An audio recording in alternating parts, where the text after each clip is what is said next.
Oke, perkenalkan nama saya Martin Sinaga, NIM 118130105 dari Prodi Teknik Elektro.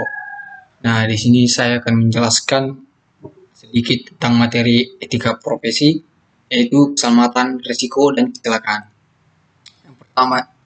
Yang pertama itu pengertian keselamatan. Keselamatan dalam KBBI diartikan sebagai perihal atau keadaan dalam sebagainya selamat. Nah, selamat dalam KBBI diartikan bebas dari bahaya, malapetaka, bencana, tidak kurang suatu apapun, tidak mendapat gangguan, kerusakan, dan sebagainya. Nah, dari pengertian di atas dapat disimpulkan bahwasanya arti sebenarnya dari keselamatan itu adalah usaha atau keadaan fisik yang dihadapi seseorang supaya dia terbebas dari bahaya atau malapetaka atau bencana. Oke, selanjutnya resiko. Nah, pengertian resiko dalam engineering. Nah, kalau dalam engineering, risiko itu merupakan elemen kunci dalam berbagai bidang desain engineering. Nah, untuk dalam pembuatan desain, seseorang engineering itu tidak bisa mendesain sesuatu itu benar-benar bebas dari risiko, karena ada risiko dari alam gitu. Nah, untuk risiko di sini maksudnya adalah presentasi terjadinya keselamatan atau terjadinya kecelakaan atau akibat dari pekerjaan yang kita lakukan. Dalam hal ini, risiko sangat dipengaruhi oleh keselamatan dan kecelakaan. Oke, selanjutnya kecelakaan.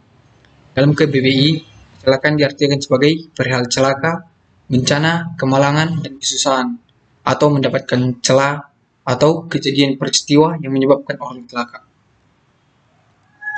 Oke, di sini saya akan membahas 3 jenis kecelakaan. Nah, yang pertama kecelakaan prosedural, merupakan akibat dari pilihan buruk yang diambil oleh seseorang atau diakibatkan karena orang tersebut tidak mengikuti prosedur yang telah ditetapkan. Nah, di sini artinya seseorang itu mendapat celaka gara-gara kurangnya dalam pengaplikasian dari prosedur yang telah diterapkan dalam suatu alat itu atau prosedur dari suatu pekerjaan. Nah, yang kedua itu kecelakaan teknis. Nah, kecelakaan teknis disebabkan oleh kerusakan desain.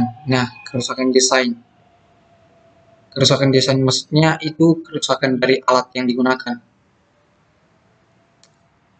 Yang ketiga, kecelakaan sistematis. Nah, kecelakaan sistematis adalah kecelakaan ini merupakan karakteristik dari produk dengan teknologi yang sangat canggih dan organisasi rumit yang diperlukan untuk mengoperasikannya. Salah satu contohnya itu lampu lalu lintas. Nah, di penggunaan lampu lalu lintas itu digunakan secara otomatis.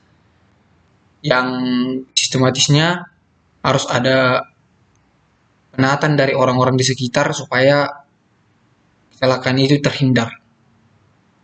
Selanjutnya faktor penyebab kecelakaan. Nah, faktor penyebab kecelakaan itu ada 3, yaitu faktor manusia, lingkungan, dan peralatan. Nah, faktor manusia yang disebut di sini adalah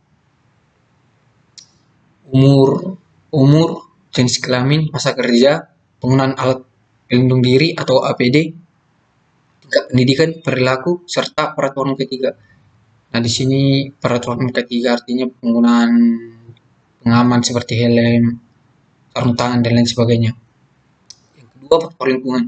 Nah, faktor lingkungan ini disebabkan oleh kebisingan, suhu udara, kurangnya penerangan, atau keadaan lantai licin, dan lain sebagainya. Selanjutnya, faktor peralatan. Nah, faktor peralatan di sini adalah kondisi mesin dan letak mesin. Apakah letak mesin yang kita operasikan itu kita letakkan di tempat yang tepat, apakah berpengaruh terhadap sekitar atau tidak. Nah, sekian dari saya. Di sini dapat kita simpulkan bahwasanya keselamatan itu, kecelakaan dan risiko itu saling berkaitan satu sama lain. Oke, sekian penjelasan dari saya. Terima kasih.